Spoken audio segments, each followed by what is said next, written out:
They threw her out like trash when her husband cheated and moved his mistress into her own home, but they never imagined that 7 years later, the woman they broke would return as a queen. Richer, colder, smarter, ready to destroy the game they once laughed at, and this time, even the most untouchable CEO would fall for her scars, not her beauty. Stay till the end, because the final reveal will leave you breathless, and don't forget to subscribe to this channel for more emotionally explosive, miracle love stories that turn pain into power. 7 years ago, Arohi Malhotra stood barefoot on the marble floor of the house she had built with love, holding a torn suitcase and the last shred of dignity she owned, as her husband Raghav, once the man who swore to grow old holding her hand, didn't even look up from his phone while his mistress Kavya walked through the front door like a victorious conqueror, examining the walls, criticizing the curtains, and casually announcing she'd be moving in permanently. And when Arohi asked in a shaking voice what mistake she had made to deserve this, Raghav replied with cruel indifference that love was a luxury he could no longer afford and that she was too ordinary to stand beside a man climbing success, words that burned deeper than slaps as Kavya smirked and added that women like Arohi were meant to be replaced, not remembered. And that night Arohi walked out into the rain with no money, no family support, and a heart shattered so completely she thought she would die. Yet death did not come. Only survival did, and survival demanded transformation, so she disappeared from the city like a ghost, carrying with her a silent vow that the woman who would return one day would never beg again.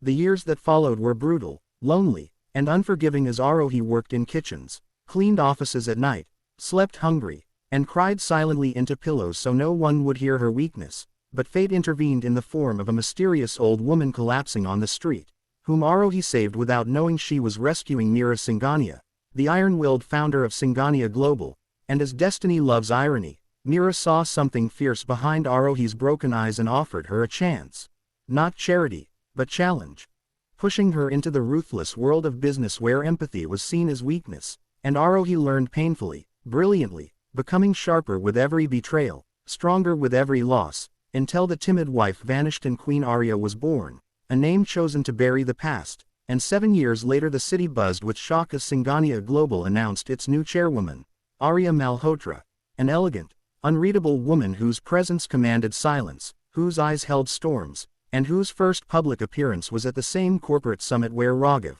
now a struggling executive drowning in debt, begged investors for mercy, not recognizing the woman seated across the table until she spoke his name with a calm that froze blood. And when realization struck, his face drained as memories crashed back like punishment, while Kavya, now his wife but abandoned emotionally, felt fear for the first time as Arya systematically dismantled Raghav's empire with legal precision, buying his debts, exposing his frauds, and ensuring he lost everything he once traded Arohi for. Yet revenge did not satisfy her hollow heart, because power cannot erase scars, and it was during this storm that she crossed paths with Devraj Singh, the feared, untouchable CEO known for crushing rivals without mercy, who saw through Arya's armor instantly, recognizing a survivor behind the queen, and their connection sparked through clashes, silent respect, and unspoken pain. But just as Arya began to believe in something softer, darker, truths surfaced as Kavya attempted suicide out of guilt, revealing that Raghav had manipulated both women, sabotaged Arohi's family inheritance years ago, and even orchestrated the night she was thrown out to hide a massive crime, forcing Arya into a moral crossroads between revenge and justice. And in a shocking twist, she chose truth over vengeance, handing evidence to authorities that sent Raghav to prison, publicly clearing her name. But the final blow came when Devraj was revealed to be the anonymous investor who had secretly funded her early rise, not out of love, but admiration for her resilience. And when he confessed that he had waited years, afraid she would mistake his support for pity, Arya finally broke down, not as a queen, not as a victim, but as a woman allowed to be vulnerable. And as the city watched the fall of a cheating husband and the rise of a woman reborn, Arya realized the greatest victory wasn't winning the game or conquering hearts. It was returning not to destroy, but to reclaim herself, choosing love freely, standing taller not because she wore a crown, but because she had survived the fire meant to erase her.